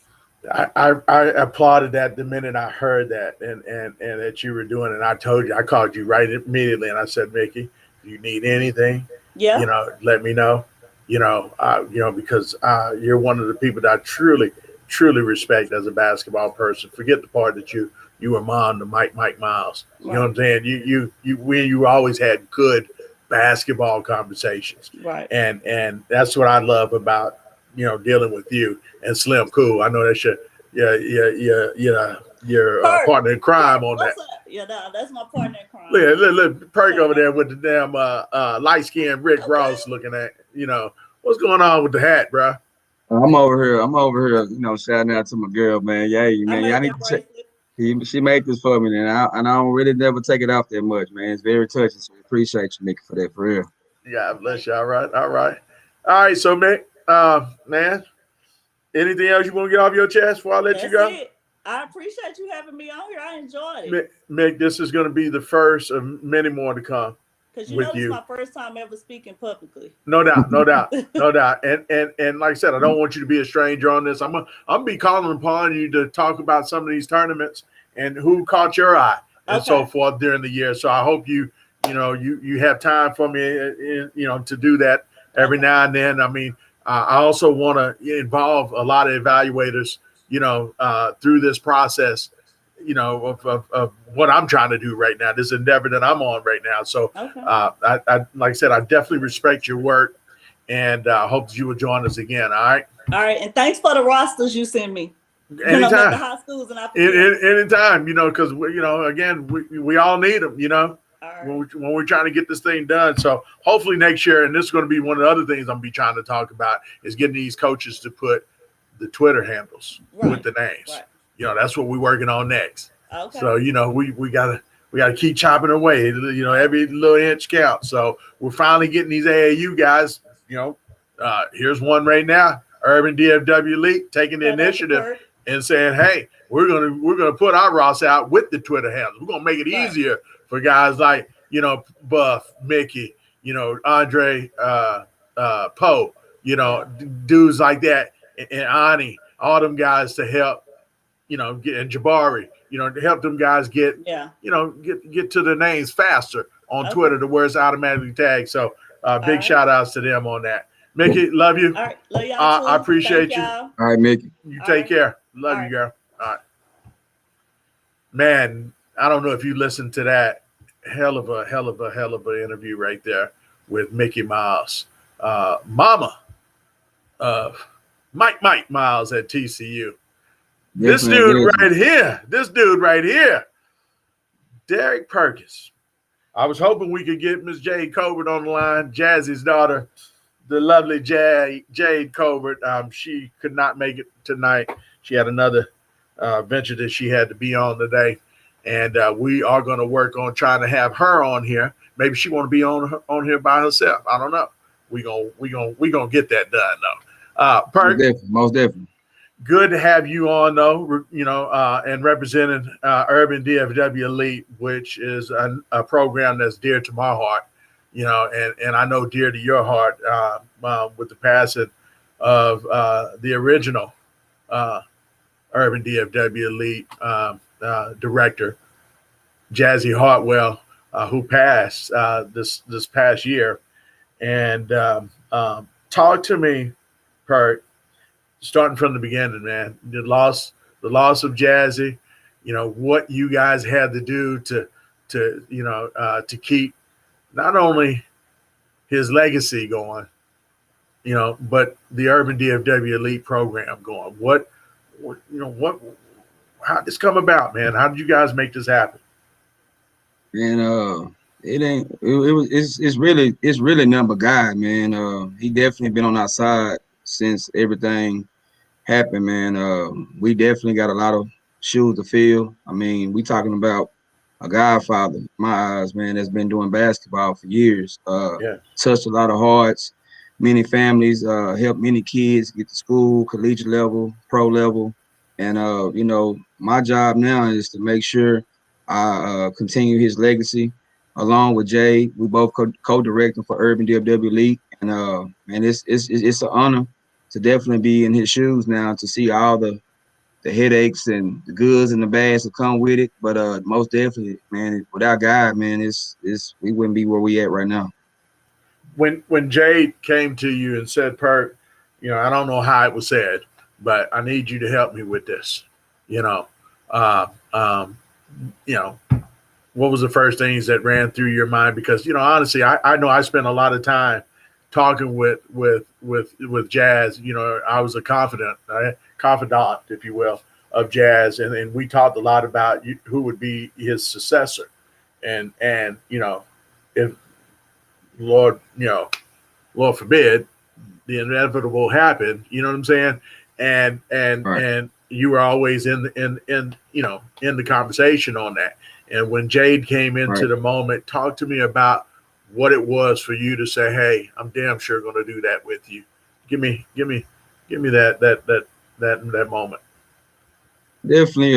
When everything, like I say, when everything first happened, you know, I was always like a big brother to Jade, especially the time I've been with Urban.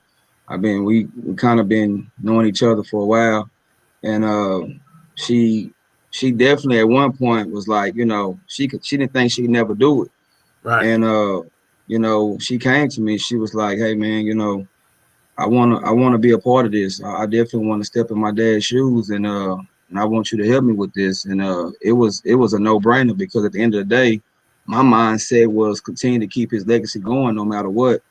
And I mean, it's definitely been a blessing, you know, to have her to be on my side. You know, we kind of help each other out on the good and the bad side. And I mean, you know, at the end of the day, we always preach about teamwork, you know what I mean? And our staff is one hell of a staff. You talking about a loyal staff, man. You know what we all done been through. You know the insides of this. Like I say, man, just without everyone, we wouldn't be where we at now. But it's definitely it's been an honor to be a part of Jazz legacy and to help Jade out with this, because like I say, I understand what it feels like to lose a dad. You know, I lost my dad 2 years ago, so I felt like I was the right person, the right fit to you know, mentor, you know, be there for her on the goods and the bad days, and to understand, you know, the ins and outs with this AAU basketball. That's something that she definitely wants to learn and grow. Even with the girls' side, we definitely, you know, want to do that as well soon. So a lot of people don't realize Jay played this game, man, and so she's not just a loudmouth on the bench over there. She knows what the hell she's talking about over there, and you know, talk to me about you know, her involvement on the sidelines. I used to always tell Jazz, you know, "Hey man, you need to leave the damn referees alone." you know, we used to always have them, you know, them conversations. You know, with you being her right hand man, right? Do you have to have them kind of conversations with? I had never seen.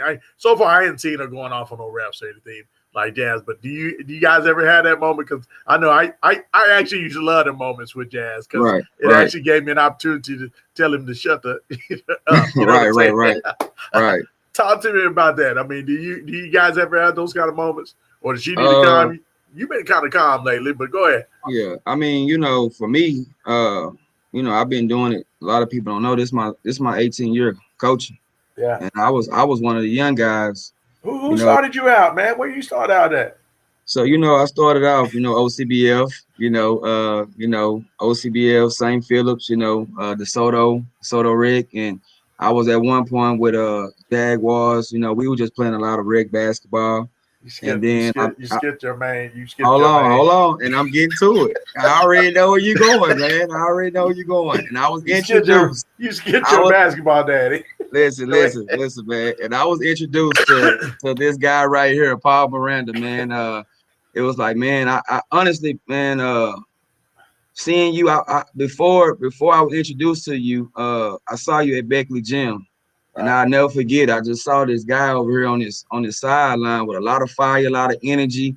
Was tough on his kids. A lot of parents were like, man, that coach is crazy, but that was the type of coach I was used to coming up, you know, and you know, and people be like, man, he making his kids come out the game and do push-ups. I was like, man, I like that dude, man. I like that dude. You know what I mean? And like I say, when I met you at DeSoto East, man, through Craig, man, who's still in my corner to this day, you know, and it's been like family, you know what I mean? And like I say, we done had some goods and bad times, man. And I definitely appreciate everything you have gave me and introduced me to, man. You know, without you, without Jazz, you know, without a couple other guys who've been in my corner, man, I mean, I probably wouldn't be who I am today. You know, but just going back to what you asked about the Jade situation, as far as, you know, how she's handling up with the refs, you know, a lot of people don't know we haven't really had a middle school program in a while, and that was one of the things that I wanted to start back up when I stepped into this role.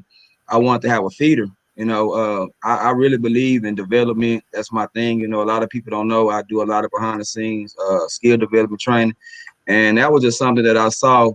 I wanted to have a middle school. So, you know, man, middle school is totally different from high school. It's totally different. And, you know, the referees, the parents, I mean, it's some good and it's a lot of bad. But I mean, you know, like I told Jay, that was just something that a learning curve. You know, we done dealt with some bad referees. I said at the end of the day, you know, a ref gonna make his call. What are you saying to him that's gonna make him change it? So like I say, I was a hothead. I was that guy fussing at the referees, getting texts every game. And I had to learn and grow and understand that, you know, a ref gonna make his call, whatever he see or whatever he don't see. You just got to live with it, continue. And I always tell my players, next play. So that's what I always believe in. I tell it all the time, next play. You know, we ain't gonna get nothing out of that. So I mean, that was definitely something that I had to learn myself as well. Okay. You mentioned some of the instrumental pieces that keeps Urban going. I was remembering when this stuff was coming back and kind of keeping tabs on you guys. You know who's doing what and so forth. Some pieces left, some pieces stayed. A very intricate part of what I always felt for Urban were the Joneses, Bruce and Retta Jones, in particular. Retta, you know what I'm saying? Talk to me about her involvement. You know, give me a little brief synopsis on what her role has. It expanded. What is she for you guys at this point? Man, honestly, man, without Retta, man, she's like, I mean, being honest to you, she's the behind the scenes most important person to this organization. She like always has been. She's always like the engine. She like the engine. And I mean, you know, she anytime you can call her during the day, late at night, she gonna answer the phone. Hey, I need you to do this. She gonna get on top of it. So that's one of my less stress that I have to worry about, getting information out to parents, talking to parents. I mean, she created a group me.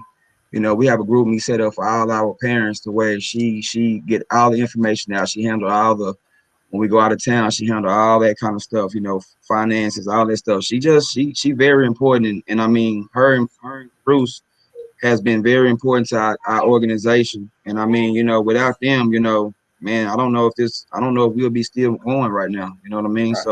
I definitely appreciate both of them. And like I say, we've been together for a while, man. It's been, you know, even before I got to Urban, they was here together since the Moreland YMCA. Yeah. You got another one of my young hitters, man, over there playing a very intricate part in y'all's success at this point. Craig Williams was one of my assistants back in the day with you, and really making, you know, hitting some home runs over there, if you will, if we playing baseball. Talk to me about his piece, the media piece, the Twitter, man. I've never seen Urban look so good for real. Even when I was doing it, he's killing me in that department. Talk to me about that.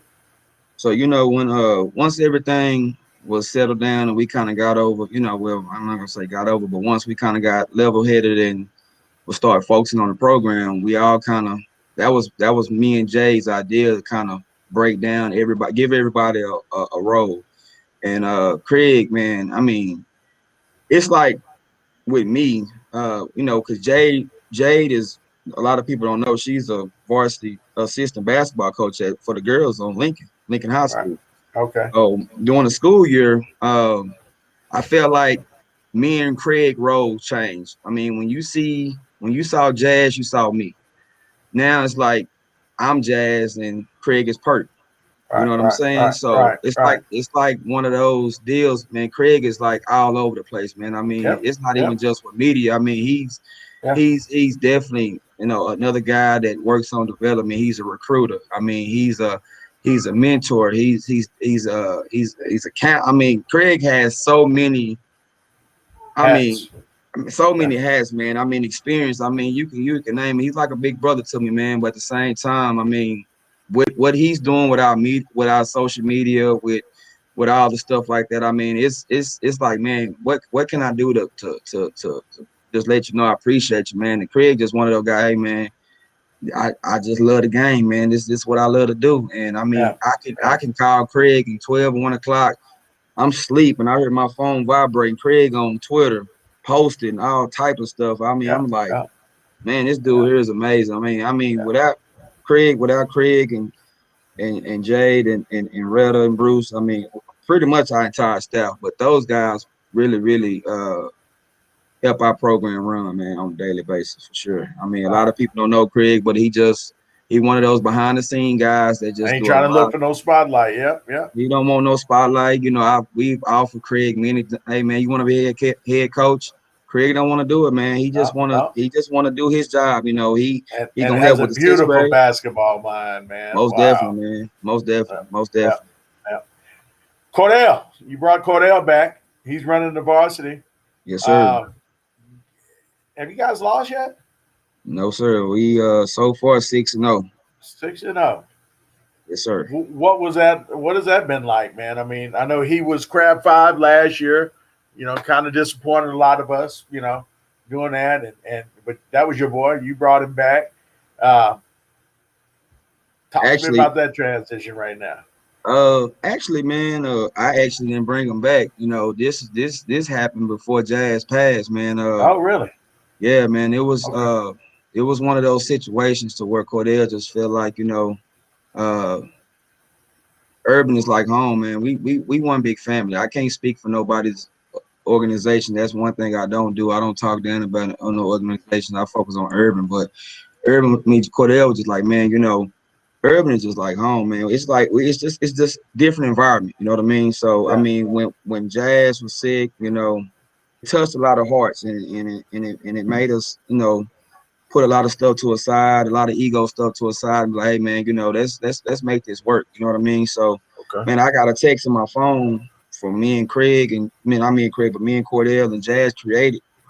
And the word I really want to say, I can't say it, but I mean, in so many words, he was like, hey man, I'm happy we back together, man. I'm happy, you know, y'all my dudes, you know, Jazz, you know how he talks. So it was some other words he used, but at the same time, you know what I mean? Like he was like, man, I'm happy with that. Y'all my hitters. Yeah, man. And so man, it's been a blessing having Cordell, because at the end of the day, he learned from his dad, one of the legends, Rob Wright. You know, that's my guy, man. OG in the business, man. And I can say he got 3 young men that's out here in this community helping these guys, you know, in many ways, man. And Cordell been a blessing to us, man. That was one of the things a lot of people thought. And even when I was talking to a lot of media guys and stuff, they was like, so you doing 17U this year? And I was like, wow, man, Cordell, you know, last year when we merged with Southern Assault, Cordell came back and he was like, hey, man, you know, let me get the 17U. So of course, you know, when we started off, Urban wasn't the best 17. We was like the Urban that we never saw before, but he was willing to help those guys that we had, and we still recruited more guys in, and that team was wonderful last year. And I told him, I said, man, I don't want to kill that fire. I was like, you know, I wanted to step into a different role this year, coaching.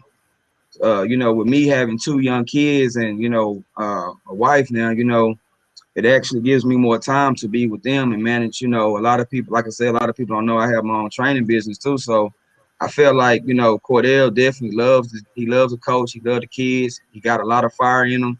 And I just didn't want to kill that. So I said, hey, man, you know, I'm going to step aside. I want you to be the 17U coach, man. And, you know, and I said, you know, if you need my assistance, I definitely assist you. So it's like right now between myself, him, and Jade, we like a three-headed piece, man, three-headed monster. I mean, we doing a good job. And like I say, there's no egos on the bench. I mean, we all for the kids. So, I mean, you know, Cordell definitely doing a great job. And I pray my guy get a definitely head coaching job very soon, because he definitely deserves it. He don't put his time in, put the work in for sure. No doubt. I know the job that you guys just did with against 3D Hoops Academy, you know, was amazing. I mean, right. Not to say that everyone discounted y'all. I know the thought was, man, 3D is just too good. But then you hear some of the other guys on the sideline say, man, but Urban tough. You know what I'm saying? And how much was that a factor in this game for you looking at it? You know, me and you didn't really talk about this afterwards. You know, I know we talked a little bit before. What was your thoughts, you know, after the game of, you know, as far as execution, what you guys wanted to do and so forth? How much did that really, you know, the toughness affect that game? Empty the tea out on me for that. I mean, leading up to that game, man, I mean, with us starting off in Buff event was definitely, I definitely can say that was a warm-up to prepare for a great 3D Empire team. Shout out to Sean. You know, he does a great job with Sean that. Ward. Yeah. Great job. I mean, I had to give him his props yesterday on Twitter. I mean, I see that guy in the gym from 8 in the morning to dang there 8 at night, you know what I'm saying, coaching multiple teams. So, I mean, I definitely respect him. And, I mean, like I say, we had some great games even before the May different team we played in Buff's event. You know, I mean, shout out to Buff for putting us a tough schedule. We played Max Levels, you know, Josh Wilson program, another phenomenal program. I mean, we pretty much was just prepared. I mean, every game that we play, I mean, it's not even just 3D. It's anybody we play. We respect every opponent we step on the floor with, because, I mean, all these guys out here work very hard. So, I mean, it wasn't, to me, it wasn't a big game. It was just another game for us. I mean, if you know me, Paul, you know I've been a part of a lot of different challenging situations. And, I mean, you know, I just felt like that was just another game for us to go out there and play, you know, and I don't ever look at no one as a big dog or anything like that, because I respect everybody. I mean, I don't care who you are. You can be anybody. I mean, I'm going to play you. We're going to prepare like we playing the best no matter what. So that was our goal going into that game. Of course, it was very intense for our boys, because they feel like, you know, when they see rankings and see a lot of people out here talking about certain kids. You got Anthony Black and Ryan Ogwald. There ain't no doubt. I mean, two great players, man. Two of the top players in the Metroplex, even to me in the country. You know what I mean? You know, I just think Texas itself, you're gonna run across top competition. You know what I mean? Yes. So I mean, just playing that team, I honestly look forward to playing. We play them every year at least twice. So I know that's not going to be our last time playing them. You know, my thing is, if we don't play them in nobody else's event, hell, I want to play them in a urban jazzy showdown. You know, that's just that's a hell of a team, man. I mean, Sean, like I say, he does a great job. It's just a different team to prepare for, you know, with all the screens and, you know, the different, you know, the communication. I talk about a lot in practice about communicating on defense. You definitely have to talk on the court playing against a 3D team, or you'll get toe up every time. So, I mean, you know, it was just, like I say, I felt like two great teams just battled it out. And, of course, we got the upper edge this time. You know, over the years, we kind of been going back and forth. But, I mean, at the same time, I respect 3D to the fullest, man, for sure. No doubt. Gasso's coming up, not this weekend, but the following weekend. They got an interesting twist on how they're doing things, man. Some of the heavy hitters of Texas are going to be in this tournament, and it's going to be an NCAA tournament, you know, March Madness kind of style of play. What are you looking forward to in that tournament? Who would you want to play? Who's on Perk's list right now, man? Really, the one team that you hope that you play that's going to be there that you're aware of. And I'm for so far. I mean, I saw a few lists of teams on there. You know, I've always, you know, it's just with me. I've always wanted the best of the so-called best of what everybody talking about. So, you know, like Buff said all the time, who want the smoke? I want all the smoke. I want pro skills. I want Drive Nation. You know, I want everybody, man. I mean, it don't matter. Whoever's in front of us, we gonna play them no matter what. I'm not ducking anything. I mean, my guys, they want to go against whoever it is everybody's talking about. I mean, we prepare every game like it's a top game. I don't care who it is. So I mean, I'm definitely looking forward to the different look. I put a post on Twitter. And I was saying, in order for, you know, I see a lot of guys saying this team is that, this team is that. And I made a post, and Blue called me the minute I said that. He was like, man, you must be sitting here in my office right now, man. That's exactly what we sitting there talking about, is going to like a March Madness bracket. And I was like, man, you know what? That's a blessing in the sky for me, because I was like, we want to play them, man. I mean, I'm tired of, you know, you hear some people saying, well, this guy don't want this team to play because they don't want this kid to get exposed and this and that, blah, blah, blah. Like, man, I don't care if I had the #1 player or if I had a 2-star player. I want to play whoever everybody's talking about. I want it. You know what I mean? So I'm definitely looking forward to that event. Well, I think so far already you guys are off to a great start. You got a big win over 3D Hoops. You've also taken out a tough Texas Dynasty team. Oh yeah, most saw definitely. That. Most and I think you said something about I can't think of Josh Woodson's team now. I know it's Max Levels. Max Levels. T-Max next level. Max right? Levels. Max Levels. Max Levels. Okay, Max Levels. And so I hadn't really got to really sit down and see them yet. I know he's, you know, probably ready to swing a bat at my way right now, but I will be getting to see them. I'm getting ready to, after the tournament of the Gasso, to drop an AAU ranking or select level rankings for 16s. And so one of the things that I'm asking coaches like yourself or the media people in your organization and all the other organizations is to start forwarding me an email of your wins and losses so far in these tournaments, you know, the scores, you know, and so forth. And you know, so I can make a ranking like that. Not to say who's the best or anything, but kind of give an idea of recognizing what teams are doing what as well. We're going to probably open up another night to strictly talk about that on the podcast. I might do another night to do that. So I know you guys are in on that.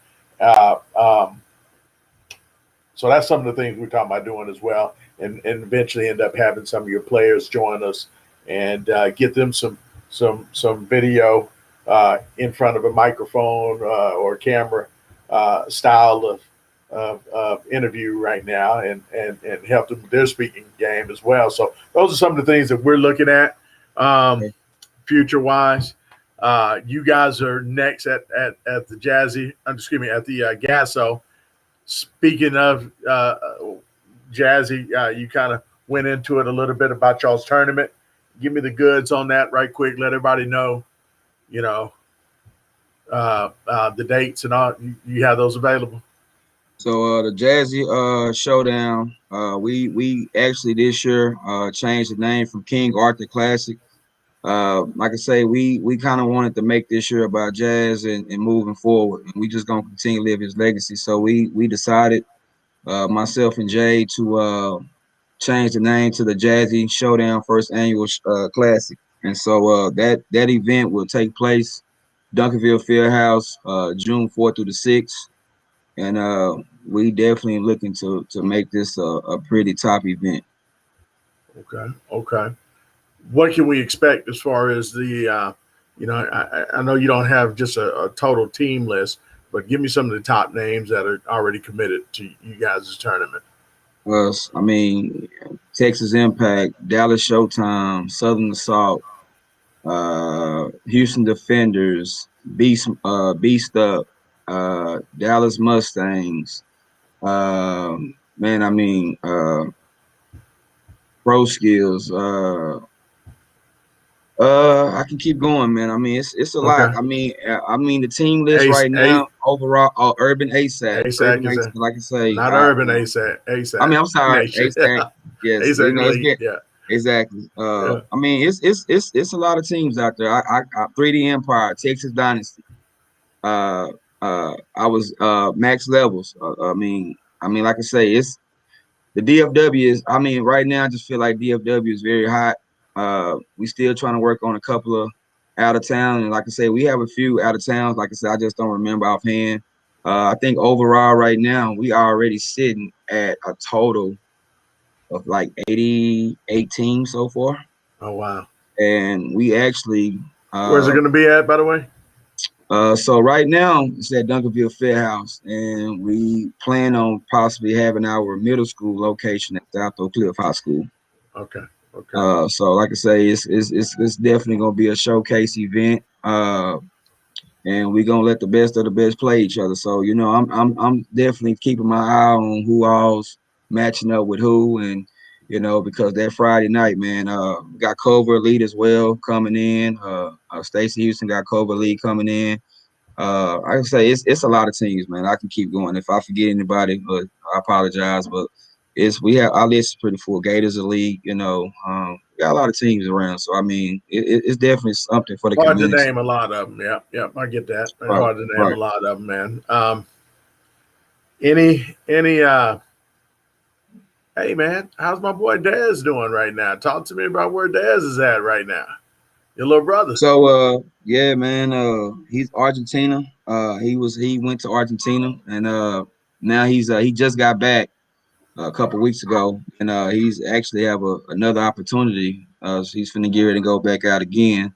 I don't want to spill that for him, but I mean, he was in Argentina, went over there for 3 months, and I mean, he enjoyed everything. It was a learning process for him, and he's definitely looking forward to this next opportunity for him. Okay, good for him, man. That's my dude, Dez Kennedy. Yes, sir. Dude. Big job there. All right, so we're at the 9:57 mark, man. Any parting shots before I let you go? Man, like I say, shout outs, you know. I definitely want to shout out all the media guys. You know, you guys do a great job helping our kids, you know, promoting our kids, marketing, just putting them out there. Definitely appreciate you guys, because like I say, we didn't have all this a few years ago when I was coaching. So I definitely want to shout out to all the media guys. I definitely want to let everyone know in the community, Urban DFW League gonna support everyone as much as possible. Like I say, I'm trying to bring that old back in the day when you had all the top teams like Team Texas, Mustangs, Urban, Texas Selection, Blue Chips. Everybody was all playing. So that's something that I kind of want to bring back. I know it's a lot of, you know, relationships out here that's kind of been burnt and everything. So, you know, my job, I just want everybody to know that we trying to start Urban DFW League 2.0 off on the right path. So anyone that want to reach out to me, feel free to give me a call. And like I say, man, I appreciate everyone. I'm support as many kids as I can, support as many directors, coaches, whatever it is, man. So I appreciate you guys most definitely for just, you know, supporting us as well. All right, there he is, y'all. Urban DFW Elite's finest, Derek Perkins, came on and joined us tonight. I definitely want to thank you for taking time out. I know you got a busy schedule over there, man. Girl a kiss. Tell Kyson I said, put that basketball down, because I know he got it in his hands right now, right? No, I just bought him a phone for his birthday, man. So man. He's in there on the phone right now, man. He's enjoying his new phone he just got for his birthday. So man, my boy growing up on me, man. But you know, I'm not one of them dads, man, that's gonna force anything on him. When he ready to get going, we'll get going. But right now, you know, I'm just want him to be a great kid and keep making these good grades he's making. So, you know, I'm just proud to be a father, man, for sure. No doubt. All right, man.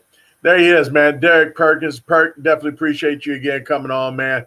Good luck. Are you guys playing in the tournament this weekend? No, we off this weekend, man. I'm Okay. just giving everyone an Easter break off, man. So, we just going to enjoy a little family time and get ready for these next coming events we got to play. Okay. Well, I guess I'll see you at the Gasso in 2 weeks. Yes, sir.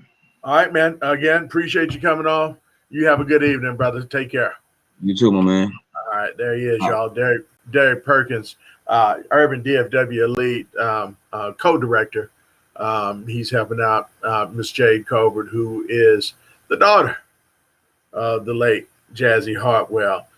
So congratulations to them. They are off to a 6-0 start. They went 3-0 in the showcase event called Opening Day by the TV5 Reports, Kellen Buffington.